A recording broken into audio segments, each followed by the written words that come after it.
Method acting एक ऐसी technique जिसमें एक्टर सिर्फ रोल प्ले नहीं करता बल्कि मूवी के कैरेक्टर की जिंदगी जीने की कोशिश करता है। ये टेक्निक हर इंडस्ट्री के कुछ एक्टर्स फॉलो करते हैं। फॉर एग्जांपल बॉलीवुड में रणवीर सिंह, जिन्होंने पद्मावत में खिलजी का रोल प्ले किया था, उन्होंने इस रोल के लिए अपने आप को 21 दिन तक अंधेरे कमरे में बंद किया था जस्ट टू अंडरस्टैंड खिलजी की psychology and darkness of the character. Now Ranveer Singh ने जो किया इसे मैं सिंपल मेथड एक्टिंग मानता हूँ, लेकिन हॉलीवुड में कुछ ऐसे जुनूनी एक्टर्स है जो सिर्फ एक्टिंग नहीं बल्कि उस कैरेक्टर को जीने के लिए कुछ ऐसे एक्सट्रीम चीजें किए है कि आप सुनोगे तो शॉक हो जाओगे। कोई अपने असली दांत तोड़वा रहा है, अपने फेस को रियल में काट रहा है, तो कोई कैमरा के सामने जिंदा कॉकरोच और ऑक्टोपस खा रहा है। आज की वीडियो में हम देखेंगे कुछ बड़े एक्टर्स की कहानियां जिन्होंने मेथड एक्टिंग के नाम पर हर लिमिट क्रॉस कर दी। आज का वीडियो बहुत ही इंटरेस्टिंग होगा, सो इसे फुल देखना एंड कमेंट्स में बताना वीडियो कैसी लगी। तो अब और देरी नहीं करते हैं एंड शुरू करते हैं आज के वीडियो को। पहले एक्टर है निकोलस केज, जिन्होंने 1984 की फिल्म बर्डी में वियतनाम वॉर के एक ट्रॉमेटाइज्ड सोल्जर का रोल किया था। एंड केज का मानना था कि बैंडेज के पीछे का दर्द तब तक रियल नहीं लगेगा जब तक असली दर्द ना हो। तो उन्होंने शूटिंग से पहले डॉक्टर से कहा कि मेरे 2 दांत निकाल दो, वो भी बिना एनेस्थेसिया के। और डॉक्टर ने वार्निंग दिया था कि परमानेंट नर्व डैमेज हो सकता है, पर हमारे क्रेजी निकोलस भाई नहीं माने और केज ने फिर भी करवाया। वो चाहते थे कि वो महसूस करे रियल पेन कैसा होता है और पता करना चाहते थे कि एक्सट्रीम दर्द इंसान को किस तरह का मेंटल इंपैक्ट देता है। वो सेट्स पे बैंडेज लगा के एक्टिंग करते थे एंड शूटिंग के बाद भी बैंडेज नहीं खोलते थे। लेटर केज ने कहा, उस दर्द के बाद मुझे कैमरा के सामने कुछ करना ही नहीं पड़ा। नाउ निकोलस पाई ने ऐसा स्टंट फिल्म वैम्पायर किस में भी किया था, जिसमें वो एक इंसान का रोल प्ले कर रहे थे जो कि स्लोली पागल हो रहा था। निकोलस भाई रिसर्च कर रहे थे अपने कैरेक्टर के ऊपर, पर वो पागल लोगों को छोड़कर जानवरों के ऊपर रिसर्च करने लगे just to understand primal fear and dominance. Now एक टेक के दौरान वो देखते हैं कि एक कॉकरोच उनके सामने से गया, सो वो उसे कामली पकड़ने की कोशिश करते हैं, अपने चेहरे के सामने लेकर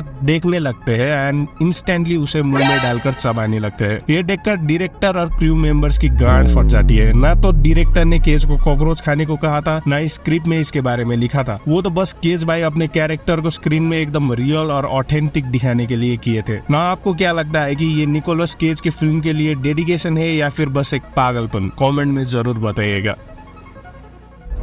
नाउ नेक्स्ट एक्टर है Jim Carrey. Now Jim Carrey comedy roles के किंग है, लेकिन मैन ऑन द मून में उन्होंने कुछ डिफरेंट किया। वो प्ले कर रहे थे एक रियल लाइफ कॉमेडियन और इंटरटेनर एंडी कॉफमैन का role and it was a biopic. So वो एंडी कॉफमैन के मैनरिज्म और बॉडी लैंग्वेज को रिसर्च करने लगे। नाउ बता दूं कि एंडी कॉफमैन रियल में भी एक ऐसे इंसान थे जो कि अपने कैरेक्टर को नहीं तोड़ते थे। मतलब जब वो इंटरटेनमेंट के लिए कुछ कैरेक्टर पकड़ते थे तब वो रियल लाइफ में उस कैरेक्टर को छोड़ते नहीं थे। नाउ यही हुआ जिम कैरी के साथ। वो अपने मेथड एक्टिंग में इतने इन्वॉल्व हो गए थे कि वो अपने अंदर के एंडी से बाहर नहीं निकल पाए। वो सेट्स में क्रू मेंबर्स को गालियां देते थे, उनका मजाक उड़ाते थे एंड सेट्स में वो क्रू मेंबर्स को ऑर्डर किए थे कि वो बस उन्हें एंडी नाम से बुलाए। पर सबसे शॉकिंग पल तब आया जब एंडी कॉफमैन की असली बहन सेट पर आई और जिम ने एंडी की आवाज, बॉडी लैंग्वेज और इमोशनल पेन इतनी एक्यूरेसी से रिक्रिएट किया कि उसकी बहन ब्रेक डाउन में चली गई। उसने कहा, मुझे लगा मेरा भाई जिंदा वापस आ गया। फिल्म के बाद जिम को थेरेपी लेनी पड़ी क्योंकि वो उस कैरेक्टर से निकल ही नहीं पा रहा था। लोग ये भी कहते हैं कि जिम इज एन एसोल जिसने क्रू मेंबर्स को टॉर्चर किया in the name of method acting. पर आपको क्या लगता है कि जिम वाज मेथड एक्टिंग और he was really an asshole? Comments में बताइएगा। नाउ थर्ड एक्टर है शाया लबाफ। शाया लबाफ के लिए रियलिज्म सब कुछ है। उन्होंने फिल्म्स के लिए ऐसे ऐसे चीजें की है कि मुझे भी लगता है कि ये थोड़े से पागल है। नाउ बात है मूवी फ्यूरी की, जिसमें शाया एक सोल्जर का रोल प्ले कर रहे थे और फ्यूरी के सेट पर उन्हें लगा कि उनके फेक स्कार्स मतलब चेहरे के घाव कन्विंसिंग नहीं लग रहे, तो उन्होंने मेकअप हटा दिया और चाकू उठाया और अपना चेहरा काट लिया। और इतना ही नहीं, वो अपने घाव को जानबूझकर खरोचते रहते ताकि वो ठीक ना हो। ऑल्सो शाया ने 4 महीने तक नहाना बंद कर दिया था और वो बाहर ही सोते थे, कभी कीचड़ में तो कभी झाड़ियों में, ताकि वार में फंसे फौजी की स्मेल आए। यहाँ तक कि उन्होंने अपने दांत को भी निकलवाया क्योंकि उन्हें लगा ऐसे वो अपने फौजी कैरेक्टर को और ज्यादा रियलिस्टिक दिखा सकेंगे। शूटिंग के दौरान भी वो बहुत ही स्मेल करते थे, जिसकी वजह से बाकी के एक्टिंग क्रू को भी परेशानी हो जाती थी। नाउ ये तो बात है बस फ्यूरी मूवी की, ऐसे इंसिडेंट्स उन्होंने बहुत सारी मूवीज में किए हैं। लाइक शाया कभी डेंजरस एरिया में चले जाते और फाइट करके आते, सीन को रियलिस्टिक बनाने के लिए असली के ड्रग्स लाइक LSD मार लेते, अपने को स्टार को रियल में मारने को कहते हैं and many more things like this.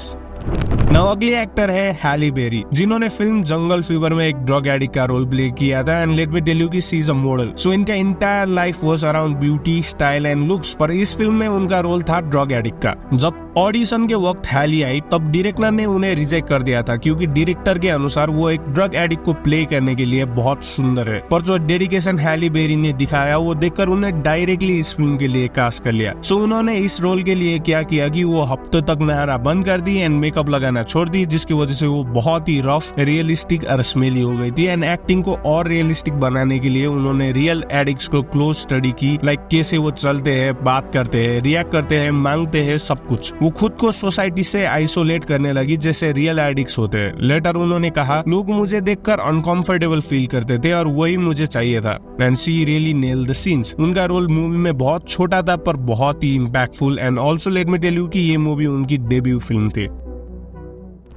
Now number 5 के एक्टर है जेमी फॉक्स, जिन्होंने 2004 की बायोपिक मूवी रे में रे चार्ल्स, एक real life blind pianist, singer और राइटर का रोल प्ले किया। नाउ रियल रे चार्ल्स ब्लाइंड थे, सो जेमी फॉक्स ने डिसाइड किया कि अगर मैं देख सकता हूँ तो मैं रे चार्ल्स नहीं हूँ। सो उन्होंने क्या किया कि प्रोस्थेटिक आईलिड्स अपने आंख पर ग्लू कर लिया, जो 14 घंटे तक नहीं खुलते थे। उन्हें कुछ भी करने के लिए क्रू और कास्ट मेंबर से हेल्प लेनी पड़ती थी, यहाँ तक कि डार्कनेस से उन्हें क्लॉस्ट्रोफोबिया भी हुआ और एक दिन शूटिंग के दौरान उन्हें पैनिक अटैक भी आया, जहां उनकी सांस रुक सी गई थी। सो क्रू को उनके आंख से आईलिड्स निकालनी पड़ी। एंड इतने डेडिकेशन और हार्ड वर्क के बाद उन्हें ऑडियंस से तो बहुत प्यार मिला, बट ऑल्सो वो ऑस्कर भी जीत गए।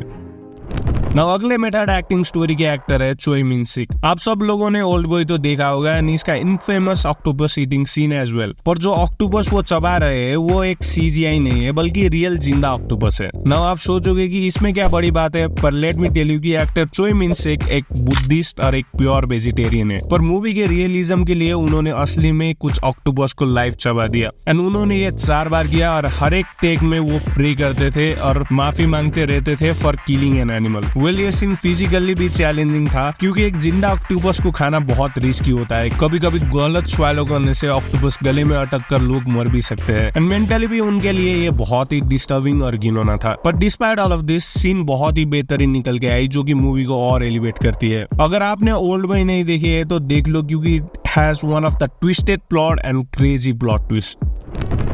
नाउ नेक्स्ट स्टोरी है हमारे जोकर भैया जैरेड लेटो की। सो बात है 2016 में आई सुसाइड स्क्वाड की, जहां जैरेड लेटो ने जोकर को सिर्फ प्ले नहीं किया, वो जोकर बनने की कोशिश की, इवन कैमरा के पीछे भी। वो अपने क्रू मेंबर्स को ऑर्डर किए कि उन्हें सेट्स या फिर कहीं भी मिस्टर जे या फिर जोकर से बुलाया जाए, और वो यूजुअली सेट्स में चुप ही रहते और दूसरों को भी उनसे कैजुअल इंटरेक्शन करने से मना किए थे। पर हद तो तब पार हो गए जब वो अपने को एक्टर्स को अजीबोगरीब गिफ्ट भेजने लगे, लाइक मार्गोट रॉबी को मरा हुआ चूहा, विल स्मिथ को रियल बुलेट्स, किसी को यूज किए हुए कॉन्डम, एनल बीट्स और बहुत सारे घिनौने स्टफ। ना उन्हें लगा ये सब करना is something that his character joker would do, पर उनके को एक्टर्स को ये बिल्कुल भी पसंद नहीं आया। एंड बेइज्जती की बात तब हुई जब उनके बहुत सारे सीन्स मूवी से कट हो गए और ऑडियंस ने भी उनके जोकर को उतना अच्छा रेस्पॉन्स नहीं दिया। फिल्म का जोकर तो नहीं चला, पर जैरेड के बिहेवियर लेजेंडरी बन गया गलत वजह से।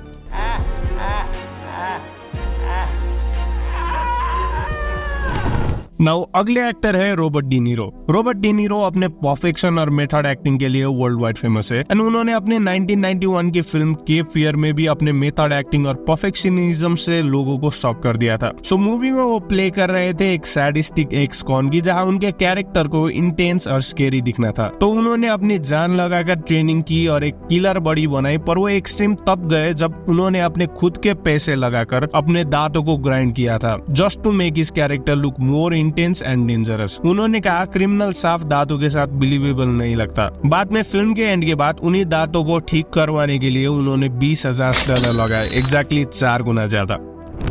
नाउ आखिरी में है Christian Bale in the Machinist. The Machinist में जो क्रिस्टियन बेल का ट्रांसफॉर्मेशन था वो सिर्फ एक्टिंग नहीं था, बल्कि सेल्फ डिस्ट्रक्शन से बिल्कुल क्लोज इनकाउंटर था। वो रोल कर रहे थे ट्रेवर रेजनिक का, जो कि एक ऐसा कैरेक्टर था जो ऑलमोस्ट 1 साल से सोया नहीं। गिल्ट और पैरानोइया उसके बॉडी को स्लोली खा रहा है and is extremely unhealthy. Now Bale ने डिसाइड किया कि अगर ऑडियंस को ये दर्द फील करवाना है तो बॉडी को भी वही दर्द झेलना पड़ेगा। सो उन्होंने अपने वेट को अराउंड 55 kg तक गिरा दिया, जबकि उनकी हाइट ऑलमोस्ट ऑलमोस्ट 6 फीट है। उनका डेली डाइट बस एक एप्पल, थोड़ा टूना, ब्लैक कॉफी और सिगरेट्स होता था। वो सिर्फ पतले नहीं हुए, उनका चलना, खड़ा होना, आंखों का ब्लैंक स्टेयर, सब कुछ एक ऐसे इंसान जैसा था जो अंदर से टूट चुका है। बेल ने इंसोम्निया के रियल केस स्टडी किए, पैरानोइया को समझा और खुद को आइसोलेट कर लिया। उन्होंने लेटर एडमिट किया कि शूट के टाइम हमेशा ठंड लगती थी, स्ट्रेंथ ऑलमोस्ट 0 थी और दिमाग एक अजीब काम और डेंजर के बीच अटक गया था। और फिर इनकी डेडिकेशन देखिए। द मैशिनिस्ट के बाद उनके पास सिर्फ 6 महीने थे बैटमैन बनने के लिए। एक एक्सट्रीम से दूसरे एक्सट्रीम, ऑलमोस्ट बॉडी ब्रेक होने वाली सिचुएशन। इसीलिए क्रिश्चियन बेल ने बाद में खुद कहा, यह एक्सपीरियंस फैसिनेटिंग था पर मैं किसी को रिकमेंड नहीं करूंगा। द मैशिनिस्ट आज भी याद रखी जाती है because of the crazy transformation, performance and dedication of Christian Bale towards his movie.